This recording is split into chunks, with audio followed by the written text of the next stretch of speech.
जय हिंद, वंदे मातरम। दोस्तों, स्वागत है आपका हमारे YouTube स्टडी प्लेटफॉर्म कुटुंब अकेडमी पर। आज कुटुंब अकेडमी आपके लिए उत्तराखंड जीके की क्लास 4 लेकर आया है, जो कि आपके लिए एक ब्रह्मास्त्र के रूप में कार्य करने के लिए तत्पर रहेगी, जिसमें आपको एक महत्वपूर्ण प्रश्नों की श्रृंखला देखने को मिलेगी, जो कि आपके सभी प्रतियोगी परीक्षाओं के लिए भी महत्वपूर्ण रहने वाली है। चलिए शुरू करते हैं आज की वीडियो। प्रश्न नंबर 1, कुमाऊं को किस वर्ष कुमाऊं और गढ़वाल दो जिलों में विभक्त किया गया? ऑप्शन ए वर्ष 1836 में, ऑप्शन बी वर्ष 1838 में, ऑप्शन सी वर्ष 1841 में, या ऑप्शन डी इनमें से कोई नहीं। कुमाऊं को वर्ष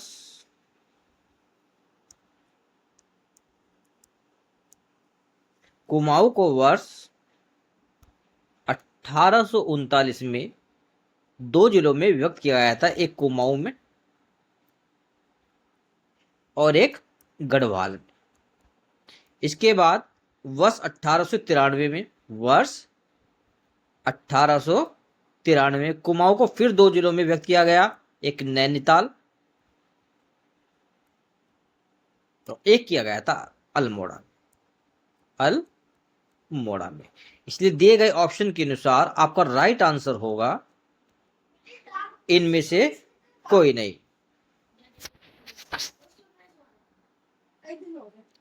प्रश्न नंबर 2, पांडुकेश्वर ताम्रपत्र संबंध है या संबंधित है कुणिद वंश से, चंद्रवंश से,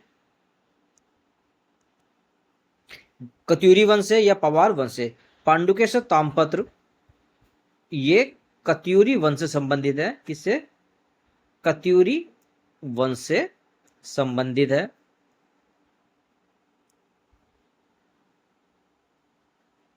जो पांडुकेश्वर जगह है, पांडुकेश्वर, ये आपके चमोली में है।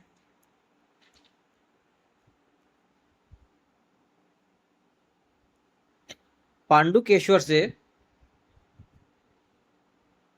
एक तो कत्यूरी वंश की राजधानी का पता चलता है, जिसका नाम है कार्तिकेयपुर का पता चलता है। और पांडुकेश्वर जो स्थान है ये आपके केसर के लिए प्रसिद्ध है। किसके लिए? केसर के लिए प्रसिद्ध है। इसलिए आपका राइट आंसर होगा ऑप्शन सी, पांडुकेश्वर ताम्रपत्र कत्यूरी वंश से संबंधित है। प्रश्न नंबर 3, फसल कटाई में टिहरी रियासत के अंतर्गत जमींदार के हिस्से को कहते थे? ऑप्शन ए सिरती, ऑप्शन बी मांगा, ऑप्शन सी राहदारी, ऑप्शन डी सावनी शेर। टिहरी रियासत में जो जमींदार अपने फसल कटाई का जो हिस्सा लेता था उसको सावनी शेर कहा जाता था, इसलिए आपका राइट आंसर है ऑप्शन डी। प्रश्न नंबर 4, निम्न पर विचार करके सही विकल्प का चुनाव करें। तुंगनाथ भगवान शिव का मंदिर है, जिसका शीतकालीन आवास मक्खू मठ है। पॉइंट 2, तुंगनाथ मंदिर उत्तराखंड में सर्वाधिक ऊंचाई पर है, जो चंद्रशिला पर्वत पर स्थित है। पहले देखते हैं पहले पॉइंट को। तुंगनाथ भगवान शिव का मंदिर है, जिसका शीतकालीन आवास मक्खू मठ है। बिल्कुल राइट आंसर है। और ये कहां पर है? ये रुद्र प्रयाग में है। तुंगनाथ मंदिर उत्तराखंड में सर्वाधिक ऊंचाई पर है, जो चंद्रशिला पर्वत पर। ये बिल्कुल सही है। तुंगनाथ जो मंदिर है भगवान शिव का मंदिर है, जो कि सर्वाधिक ऊंचाई पर स्थित है। और किस पर्वत पर है? चंद्रशिला पर्वत पर स्थित है, जिसकी ऊंचाई 3680 मीटर है। इसकी ऊंचाई कितनी है? 3680 मीटर है। और तुंगनाथ जो है तीसरा केदार है। इसलिए आपका राइट आंसर होगा, आपका पहला भी ठीक है और दूसरा भी ठीक है, इसलिए आपका राइट आंसर होगा, केवल एक सही है, ये गलत है, ये भी गलत है, ये भी गलत है। ऑप्शन डी 1 और 2 दोनों सही, इसलिए आपका राइट आंसर होगा ऑप्शन डी।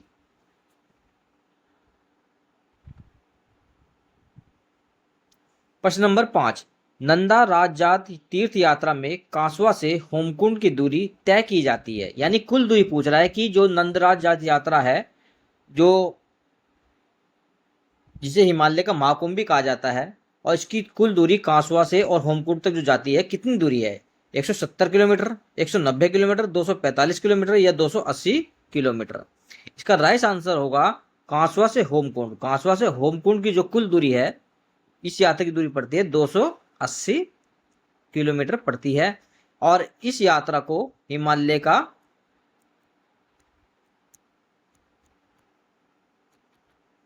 कुंभ कहा जाता है। और यह यात्रा 7वीं शताब्दी में कत्यूरी शासक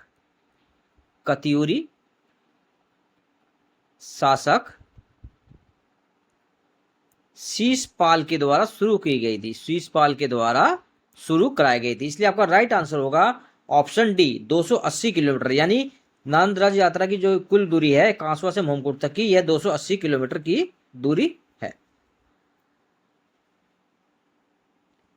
प्रश्न नंबर 6, गढ़वाल दर्शन के लेखक हैं। Option A Bhajan Singh, option B Yashodhar Mathpal, option C Molaram या option D doctor Shivanand Nautiyal. Molaram जो थे ये गढ़वाली चित्रकला के प्रसिद्ध चित्रकार थे। गढ़वाली चित्रकला के प्रसिद्ध चित्रकार थे और इनके द्वारा कई रचना की गई हैं, जैसे कि गणिका, रणभाद्य चंद्रिका,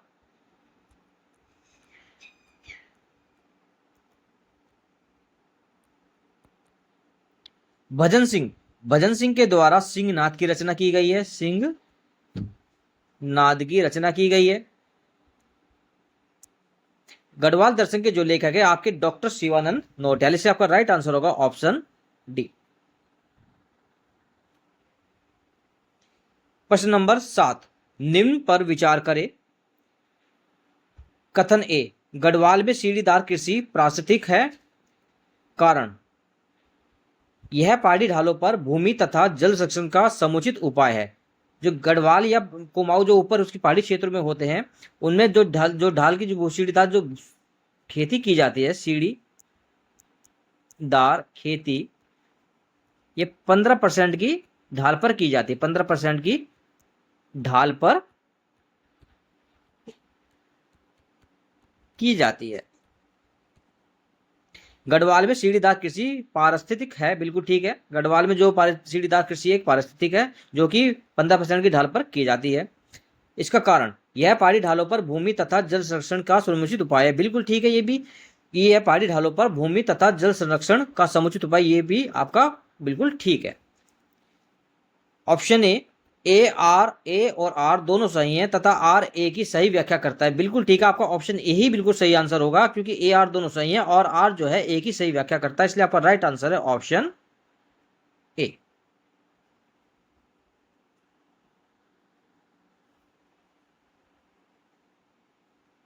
प्रश्न नंबर 8, हिमालयन इंस्टीट्यूट के द्वारा किस वर्ष स्वामी राम पुरस्कार की शुरुआत की गई थी? हिमालयन इंस्टीट्यूट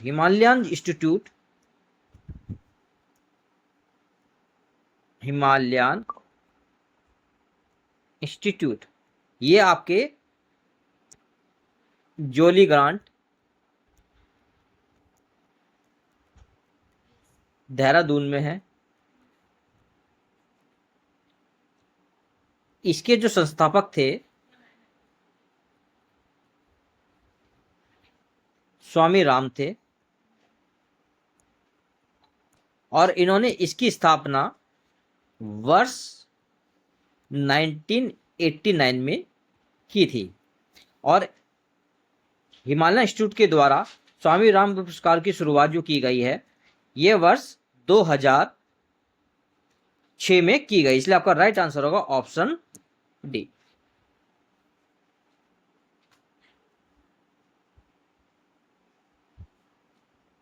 प्रश्न नंबर 9, बेड़ियां मर्दों का जेवर है, उक्त कथन किसका है? चंद्र सिंह गढ़वाली का, बच्चूलाल भट्ट का, बद्रीदत्त पांडे का या भवानी सिंह रावत का? बच्चूलाल और भट्ट और भवानी सिंह रावत ये SRA के संगठन के सदस्य थे, जिसका गठन चंद्रशेखर आजाद के द्वारा किया गया था। चंद्रशेखर आजाद के द्वारा किया गया था। भेड़िया मर्दों का जेवर है, ये कथन था आपके चंद्र सिंह गढ़वाली। चंद्र सिंह गढ़वाली ने जब ये गिरफ्तार हुए थे पेशावर कांड में, तो इन्होंने यही कथन कहा था कि भेड़िया जो है मर्दों का जेवर। इसलिए आपका राइट आंसर होगा ऑप्शन ए, चंद्र सिंह गढ़वाली।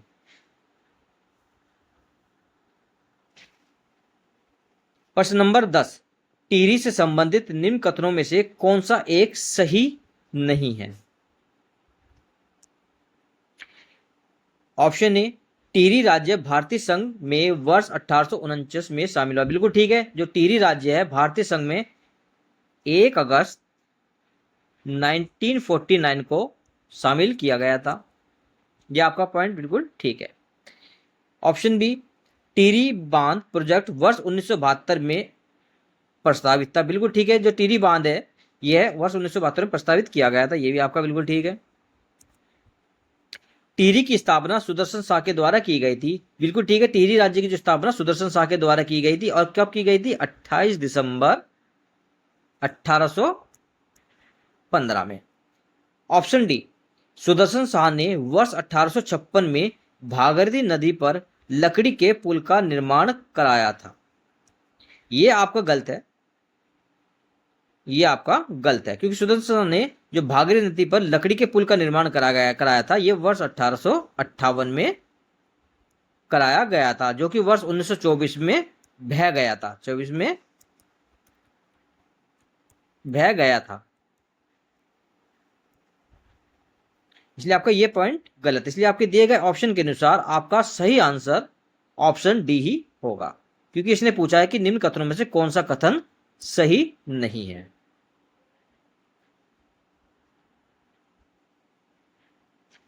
प्रश्न नंबर 11, लघु हिमालय किसके मध्य में स्थित है? ऑप्शन ए, ट्रांस और महान हिमालय के। ऑप्शन बी, शिवालिक और महान हिमालय के। ऑप्शन सी, ट्रांस और शिवालिक हिमालय के। ऑप्शन डी, शिवालिक और बाह्य हिमालय के। जो लघु हिमालय है यह शिवालिक और महान हिमालय के बीच स्थित है, इसलिए आपका राइट आंसर है ऑप्शन बी।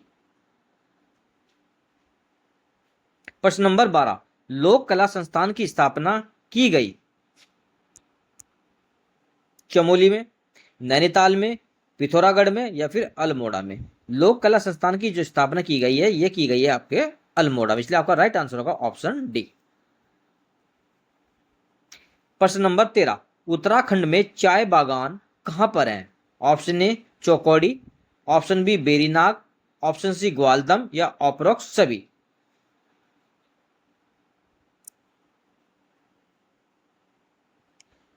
उत्तराखंड में जो चाय के बागान है चौकौड़ी में भी हैं, इसलिए आपका ये भी सही है। बेरीनाग में भी है, और ग्वालदम में भी चाय के बागान है, इसलिए आपका राइट आंसर होगा ऑप्शन डी। ये आपका बिल्कुल राइट आंसर होगा।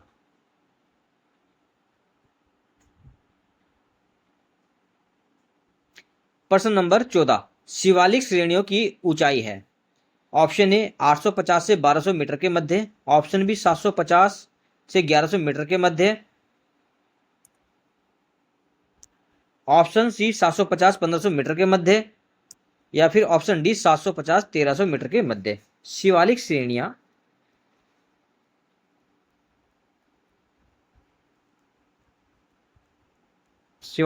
की जो ऊंचाई है 900 से लेके 1200 मीटर तक की है, 1200 मीटर तक की है, इसलिए दिए गए ऑप्शन के अनुसार आपका राइट आंसर होगा ऑप्शन ए। प्रश्न नंबर 15, उत्तराखंड क्रांति दल के प्रथम अध्यक्ष कौन थे? Option A, Bhagirath Pande. Option B, Ram Singh Dhoni. Option C, Vishnudutt Joshi, या ऑप्शन डी, इनमें से कोई नहीं।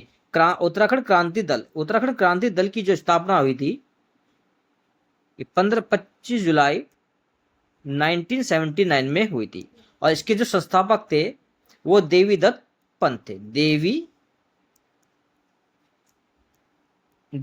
थे, इसलिए आपका राइट। और यही इसके पहले अध्यक्ष भी थे, इसलिए दिए गए ऑप्शन के अनुसार आपका राइट आंसर होगा ऑप्शन डी इनमें से कोई नहीं।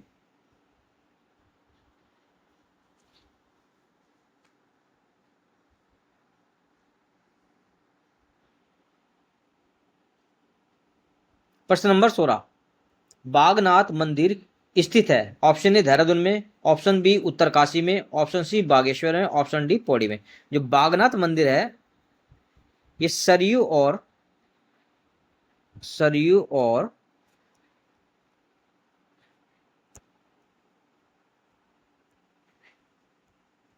गोमती नदी के संगम पर स्थित है। गोमती नदी के संगम पर स्थित है और सरयू और गोमती नदी के संगम पर बागेश्वर स्थित है। बागेश्वर स्थित है और बागेश्वर जो है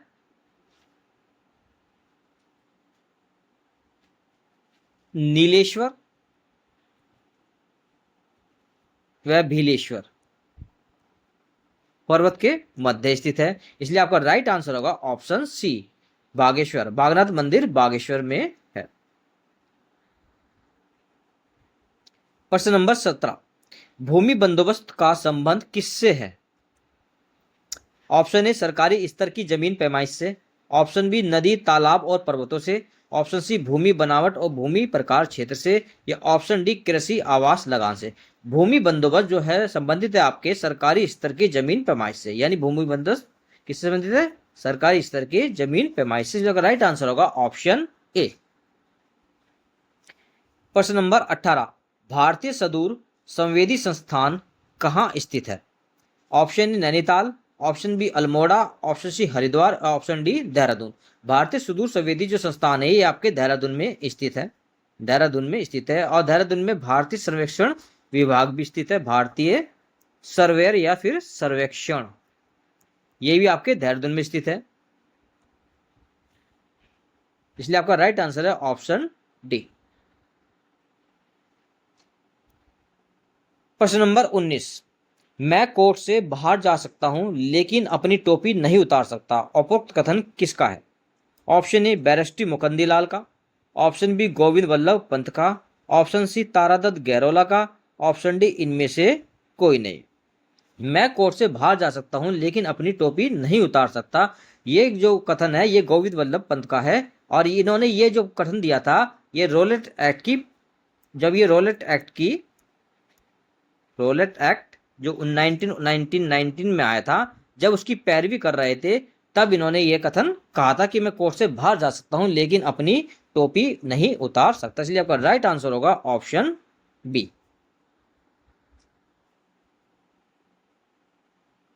प्रश्न नंबर 20, चमोली जिले का क्षेत्रफल है।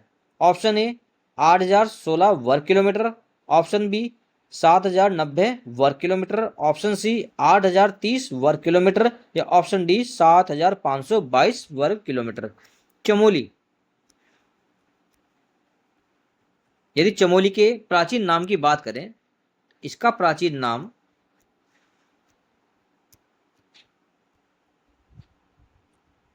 लाल सांगा है। लाल सांगा इसका प्राचीन नाम है और इसका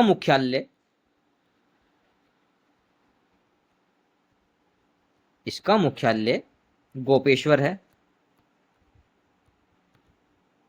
राज्य में यदि टीन कहीं प्राप्त होती है तो वह चमोली में ही प्राप्त होती है, यानी टीन कहां से, टीन जो धातु है ये भी चमोली से ही मिलती है, इसलिए आपका, और इसका जो क्षेत्रफल है ये 8030 वर्ग किलोमीटर, इसलिए आपका राइट आंसर होगा ऑप्शन सी 8030 वर्ग किलोमीटर चमोली जिले का क्षेत्रफल है। और क्षेत्रफल की दृष्टि से यह उत्तराखंड का सबसे बड़ा जिला है, सबसे बड़ा